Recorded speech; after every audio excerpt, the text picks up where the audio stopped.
Galaktische Weihnachten. Der SRF Kids Adventskalender zum Hören. Schau dort, Stella. Wo? Dort. Auf der rechten Seite vom großen Wagen. Da gibt's einen Planeten, auf dem leben die Maxodronen. Die haben 5 Köpfe und messerscharfe Zähne. Krass. Voll. Sie sehen super gruselig aus. Aber weißt du was? In Wahrheit sind sie die nettesten Wesen im ganzen Universum. In jeder Stadt Galaktisch gibt es nett. diesen einen merkwürdigen, so ein bisschen verrückten Menschen, den alle Die kennen. bieten dir immer Kaffee und Kuchen an. Können wir da auch mal hinfahren? Klar. Da, wo ich wohne, gibt es natürlich auch so einen Menschen. Links vom großen Wagen, da gibt's auch einen sehr interessanten Planeten. Und dieser Mensch, das Der ist mein Bruder. Oxymoron-Planet. Der passt seine Temperatur immer deiner Körpertemperatur an. Lukas Im Fredriksson. Dreiecksnebel gibt es einen Planeten mit fleischfressenden Blumen. Aber sie sind Vegetarierinnen geworden. Ich nehme für sie immer Obstsalat mit, wenn Lukas ich sie besuche. ist wirklich der beste große Bruder der Welt. Ach was, des ganzen Universums. Als ich mit ihm auf dem Garagendach saß, da war er 22 Jahre alt und lebte noch daheim mit Mama, Papa und mir. Doch früher, als Lukas klein war, da war er, naja, wie soll ich es sagen, ganz normal. Also ich meine, mehr wie alle anderen. Aber dann ist etwas passiert. Er war ungefähr 6 Jahre alt. Ich war noch nicht mal auf der Welt. Der Planet X18 ist voll mit kleinen haarigen Wesen. Die Dann sehen aus ging es in der wie Schule Kugeln. weiter. Als es durch die Milchstraße fliegt und in ein schwarzes Loch gesaugt wird, dauert es etwa 3 Millionen Jahre, bis man da wieder herausfindet. Das weiß ich so genau, weil ich mit einem 3-Millionen-Jährigen gesprochen habe, der dort reingeflogen ist.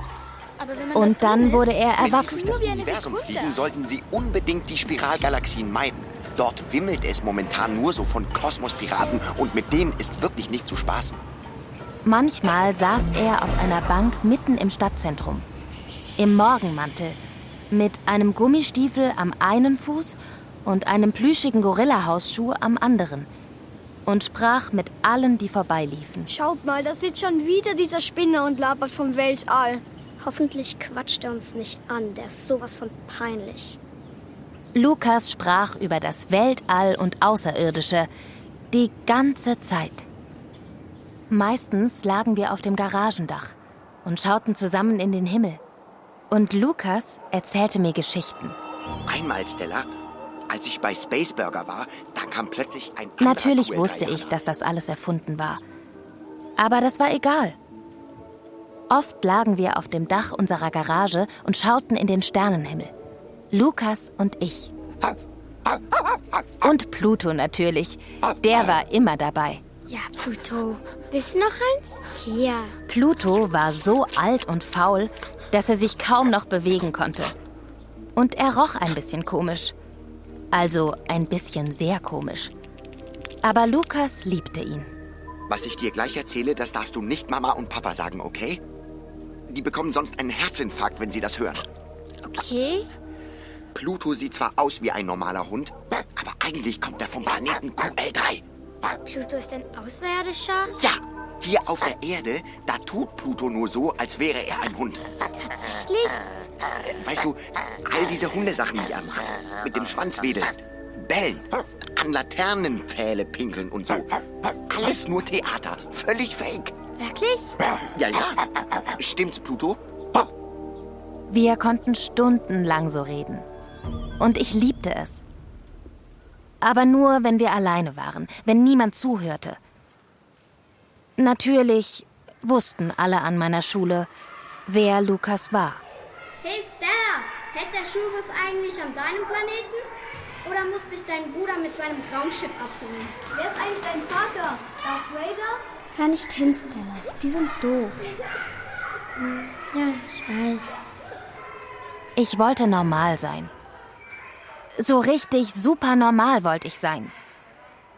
Aber es ist schwer, normal zu sein, wenn man einen großen Bruder hat, der im Morgenmantel und in Gorilla-Hausschuhen mitten in der Stadt sitzt und über das Weltall redet. Ach ja, übrigens, ich heiße Stella Fredriksson. Und ich erzähle euch jetzt von all den seltsamen Dingen, die damals passiert sind. An jenen Weihnachten, als ich 10 war. In der Mittagspause, ein paar Tage vor Weihnachten, geschah etwas. Etwas, was nicht normal war. Ich war mit meiner Freundin Frieda in der Schulkantine. Yes, grüne Erbsen.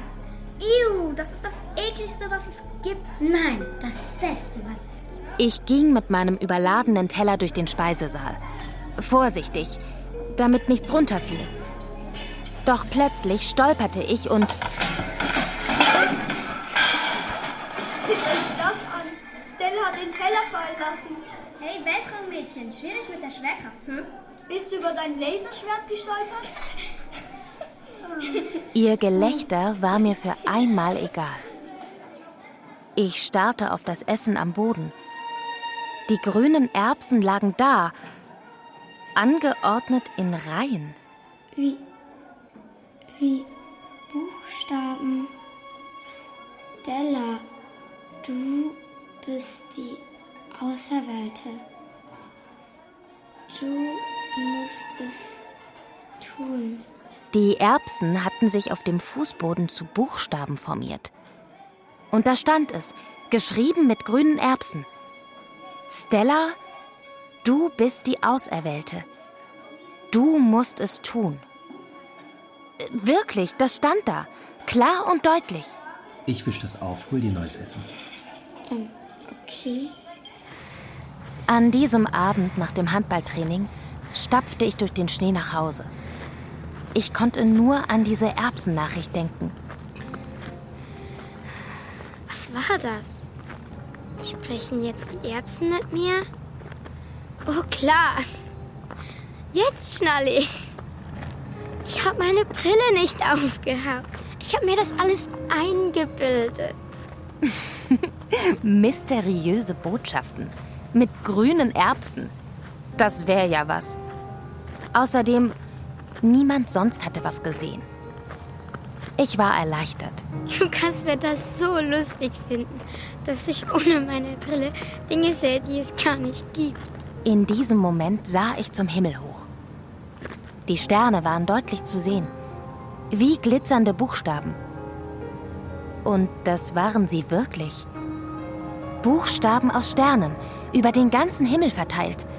Da stand: Stella, die Erbsen haben recht. Noch eine Botschaft. In den Sternen. Konnte es noch merkwürdiger werden? Ja, das konnte es. Galaktische Weihnachten.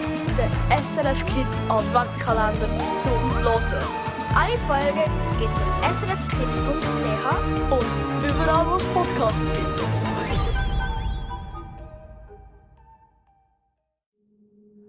Das war ein Podcast von SRF. Produziert im Auftrag der SRG.